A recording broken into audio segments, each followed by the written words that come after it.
Class 6 good morning. आज हम पढ़ेंगे चैप्टर 5 हिस्ट्री का द वैदिक पीरियड और ये पेज नंबर 113 पर यह है। अब जब आप बुक खोलोगे तो बुक में सबसे पहले आपको टॉपिक मिलेगा द एडवेंट ऑफ आर्यंस।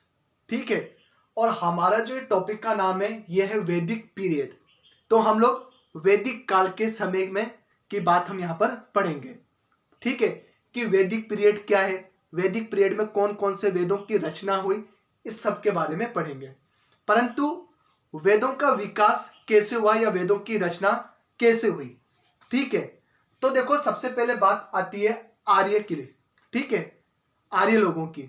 तो आर्य जो लोग थे वो भारत में 2000 बीसी से 1500 बीसी पूर्व भारत में आए थे। तो यहां लिखो, देखो द एडवेंट ऑफ आर्यंस मतलब आर्यंस का आगमन।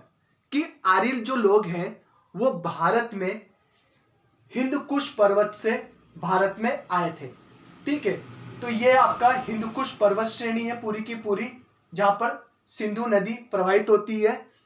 तो यहां से ये लोग भारत के उत्तरी भाग में आए और यहीं पर ये लोग क्या हो गए, बस गए। तो सिंधु नदी के किनारे पंजाब आदि क्षेत्रों में ये लोग आकर बस गए। ठीक है, इसकी जो जानकारी है, किसकी जानकारी, आर्यंस की। इसकी जानकारी हमें मिलती है किससे, ऋग्वेद से। ठीक है, और ऋग्वेद के अतिरिक्त सामवेद, यजुर्वेद और अथर्ववेद, इससे भी हमें इसकी जानकारी मिलती है। अब देखो इसमें बात आती है किसकी, वैदिक एज की। तो वैदिक एज क्या है, तो सीधी सी बात है कि इस काल में वेदों की रचना हुई थी। किसकी रचना हुई थी, वेदों की। तो जिस काल में वेदों की रचना हुई थी उसी पर इसे क्या बोला जाता है, वैदिक एज कहा जाता है। ठीक है, वैदिक काल। टू इंपॉर्टेंट डेवलपमेंट, वैदिक age extremely important period in the history of India. मतलब भारतीय इतिहास में जो वैदिक काल है वो महत्वपूर्ण स्थान रखता है। क्यों रखता है, क्योंकि इस समय दो महत्वपूर्ण विकास हुए थे। कौन कौन से विकास हुए थे, एक देखो नोमैडिक जो लाइफ थी वो किसमें चेंज होगी, सेटलमेंट में। अर्थात कि जहां पहले मानव अपने भोजन की तलाश में एक स्थान से दूसरे स्थान पर घूमता था, उसके स्थान पर लोगों ने एक स्थान पर रहकर रहना सीख लिया था, कृषि करना सीख लिया था।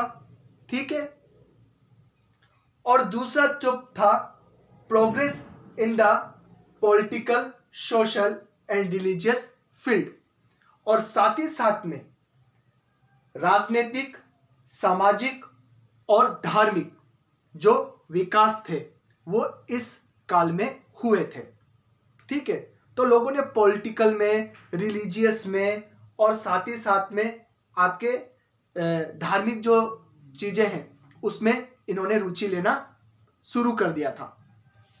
ठीक है, इंडो आर्यंस जो है, इंडो आर्यंस कौन थे, कि जो हिंदकुश माउंटेन को पार करके हमारे भारत में आए थे। हिंदकुश माउंटेन को पार करके भारत के अंदर आए थे और भारत के विभिन्न भागों में ये लोग क्या हो गए थे, बस गए थे। इसी को हम लोग क्या बोलते हैं, इंडो आर्यंस। और इनकी लैंग्वेज कौन सी थी, लैंग्वेज कौन सी थी, वैदिक संस्कृत। ठीक है, और इसी समय क्या हुई, वेदों की रचना हुई। और ये लोग अपने साथ में क्या लेकर आए, घोड़े लेकर आए, रथ लेकर आए। ठीक है, और साथ ही साथ में जो आपका स्टोन एज है, ठीक है, उसकी शुरुआत भी इसी के साथ हुई। ठीक है, आयरन का प्रयोग, लोहे का प्रयोग, ठीक है, वो इन्हीं के साथ शुरू हुआ, जिसे हम आयरन एज का कहते हैं आगे। ठीक है, तो इस तरह से कि जब इंडियंस जो इंडो आर्यंस आए तो हमारे भारत के विभिन्न क्षेत्रों में काफी विकास हुआ। ठीक है, बात समझ में आई? और आगे हम लोग पढ़ेंगे कि ये लोग मुख्य रूप से कहाँ पर बसे थे। ठीक है, तो कल हम इसके बारे में पढ़ेंगे। Okay students, have a nice day. आज जो मैंने आप लोगों की गूगल मीट पे क्लास ली है वही मैंने आप लोगों को यहाँ पर समझाया है।